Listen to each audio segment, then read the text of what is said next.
मनोज सिन्हा का एक बयान आया है कि एक स्ट्रिक्ट लॉ होना चाहिए, जो जमात जैसे जो ये जमात इस्लामी जैसे इनको इलेक्शन में लड़ने नहीं देना चाहिए। क्या आप आज क्यों जाग गए ना एलजी साहब?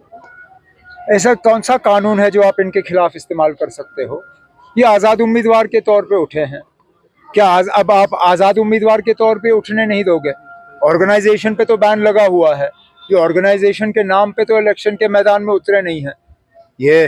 और तो और ठीक है ना, अगर आप वैसे भी 8 अक्टूबर के बाद यहाँ कोई कानून बनाने का इख्तियारात जो है एलजी साहब के पास नहीं होगा। यहाँ लोगों की अपनी चुनी हुई सरकार होगी, वो तय करेंगे ना कौन लड़ेगा कौन नहीं लड़ेगा। हमें शिकायत हमें करनी चाहिए। मैदान में हमारे खिलाफ उतरे हैं, वोट हमारे खिलाफ लेने की कोशिश कर रहे हैं, हम इस तरह की मांग नहीं कर रहे हैं, तो एलजी साहब क्यों कर रहे हैं ना? अब उनको क्या परेशानी है? साहब अभी जो सूरत हाल हम देख रहे हैं, जैसे कि इंजीनियर रशीद है, वो कह रहे हैं कि मैं लिख के दूंगा उमर साहब नहीं जीतेंगे। होम मिनिस्टर वो अब इंजीनियर रशीद साहब जरा पहले जो आज उन्होंने एबीपी के जरिए इंटरव्यू दिया है उसका जवाब दें।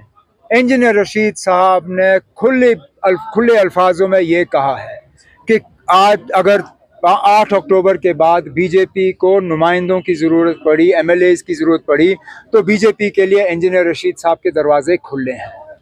अगर आज इंजीनियर रशीद साहब बीजेपी को मदद करने के लिए इलेक्शन लड़ रहा है तो जम्मू कश्मीर के लोगों को बहुत सोच समझ के अपने वोटों का इस्तेमाल करना चाहिए, क्योंकि मैं बार बार ये कहता आया हूँ। आज इंजीनियर रशीद साहब ने शुक्र है हमारी बात को तस्लीम किया है। मैं कहता आया हूँ कि ये लोग आ रहे हैं सिर्फ और सिर्फ यहाँ वोट को तकसीम करने के लिए और नेशनल कॉन्फ्रेंस को नुकसान दिलवाने के लिए। इंशाल्लाह 8 अक्टूबर को साबित होगा कि इंजीनियर रशीद साहब जो हैं उन्होंने लोगों से हमदर्दी के नाम पे वोट हासिल किए, लेकिन आज वो वोट उनको नहीं मिलेंगे। उनके कहने के मुताबिक जमात इस्लामी लाइक माइंडेड कैसी है? वो कहते हैं कि हमने वो तो आपको उनसे लेना, वो तो आपको इंजीनियर से पूछना पड़ेगा, क्योंकि आज इंजीनियर बीजेपी की मदद करने के लिए तैयार है।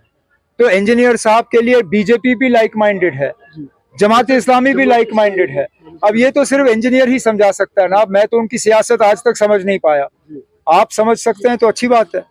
तो वकार रसूल जो है आज उन्होंने एक बयान दिया है फिर से आज क्या कहा? आज हमारे रिपोर्टर को बयान दिया था कि कुछ जो एमसी के वर्कर्स थे उन्होंने असॉल्ट किया, दे वर ड्रंक।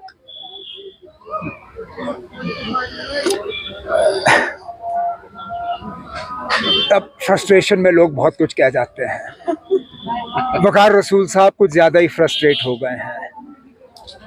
अब इलेक्शन खत्म हो गया है, उनको चुपचाप बैठना चाहिए, 8 अक्टूबर का इंतज़ार करना चाहिए। लोगों का फैसला हमारे सामने होगा। बाकी रही बात उनकी अपनी तंजीम जो उनकी कांग्रेस पार्टी है, उन्होंने उनके इन बयानों को पसंद नहीं किया। उनको जो नए पीसीसी के सदर बने हैं उनके तरफ से मार पड़ी है एक बयान के जारे। उन्हें अपनी पार्टी का जो है नेशनल कांग्रेस का ख्याल रखना चाहिए। हम अपनी पार्टी का ख्याल रखेंगे ना। एक बात का जवाब दे दिया। किस बात का? आप इनको क्यों लगता है कि आप ही थ्रेट हो? खाली आप थ्रेट हो? वो तो आपको साउथ कश्मीर से पता चल रहा है ना, आप जिस तरह के